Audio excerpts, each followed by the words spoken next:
কেউ যদি রমাদান মাসে এক খতম কোরআন শরীফ পড়ে, হাদিসে পাকে আছে কুল্লু আমাল ইবনে আদম ইউদাফুল হাসানা আশরা আমসালিহা ইলা 700।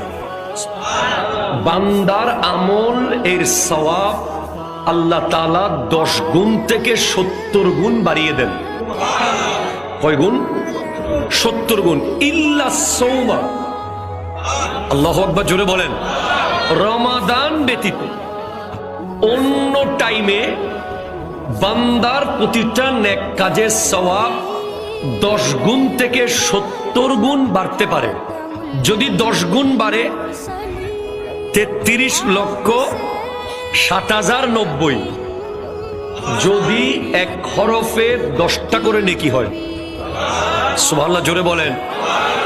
যদি 70টা করে নেকি দেওয়া হয় এক হরফে, 2,41,49,630টা নেকি।